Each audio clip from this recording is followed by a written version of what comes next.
ng mga bansa.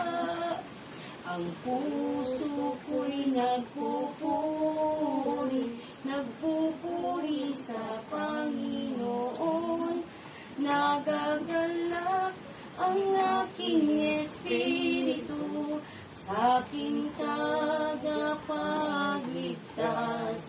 Nagagalak ang aking espiritu sa aking tagapagligtas.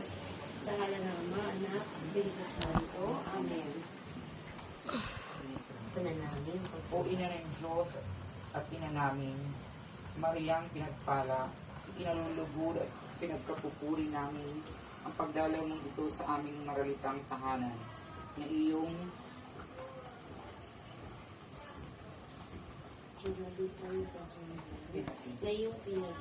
pinaging dapat na maging pugad ng iyong pag-ibig sa loob ng 7 araw. Ang aming puso ay nag-uumapaw sa galak at pasasalamat, at ikaw ay aming malugod na tinatanggap. Naway maging karapat-dapat ang aming tahanan sa iyong pagdalaw. Kami naway kaluguran ng iyong anak, ang Panginoong naming si Jesucristo, sa devosyong aming gagawin sa susunod na 7 araw. Basbasan nawa ninyo kami na kami ay magmahalan at magtulungan sa aming tahanan, ang maging tunay na pugad ng kapayapaan at pagkakasundo. Igawad nawa niyo sa amin ang kanyang pagpapala at huwag ipahintulot na kami gumawa ng anumang kasalanan ng kaluluto. Sa iyong pagdalaw nito, mahal na Inang Maria, inaalay namin ang dasal nito. Ama namin, Panginoong Maria, luwag na sa ka. Sambahin ang alam mo. Sambahin ang alam mo, mapasa amin ang kaharian mo. Sundin ang loob mo dito sa lupa para ng sa langit.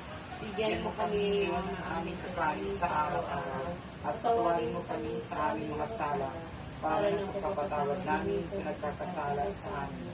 At huwag mo kami hindi pahintulot sa tukso, at bigyan mo kami sa lahat ng masama. Aba, Ginoong Maria, napupuno ka ng grasya, ang Panginoong Diyos ay sumasa iyo. Bukod kang pinagpala sa babaeng lahat, at pinagpala naman ang iyong anak na si Jesus. Santa Maria, Ina ng Diyos, panalangin mo kami makasalanan, ngayon at kung kami mamamatay. Amen. Luwalhati sa Ama, sa Anak, at sa Espiritu Santo. Paparang sa una, ngayon at magpakailanman, magpasawalang hanggan. Amen. Ama namin, sumasalangit ka, sambahin ang ngalan mo. At pa sa amin ang kaharian mo, sundin ang loob mo dito sa lupa para sa langit. Bigyan mo po kami ngayon ng aming kakanin sa araw-araw, at patawarin mo kami sa aming mga sala, para napapatawad namin sa sala sa amin. At huwag mo kaming pahintulot sa tukso, at bigyan mo kami sa lahat ng masama. Aba, Ginoong Maria, napupuno ka ng grasya, ang Panginoong Diyos ay sumasa iyo. Bukod kang pinagpala sa babaeng lahat, at pinagpala naman ang iyong anak na si Jesus. Santa Maria, Ina ng Diyos, panalangin mo kami ng kasalanan, ngayon at kung kami mamamatay. Amen. Luwalhati sa Ama, sa Anak, at sa Espiritu Santo. Para ng sarili ngayon, magpakailanman, magpasawalang hanggan. Amen. Ama namin, sumasalangit ka, sambahin ang ngalan mo sa amin ang kaharian mo. Sundin ang loob mo dito sa lupa para sa langit. Bigyan mo po kami ngayon ng aming kakanin sa araw-araw, at patawarin mo kami sa aming mga sala, para napapatawad namin sa nagkakasala sa amin. At huwag mo kami Tulog sa tukso, at ialihan mo kami sa lahat ng masama. Aba, Ginoong Maria,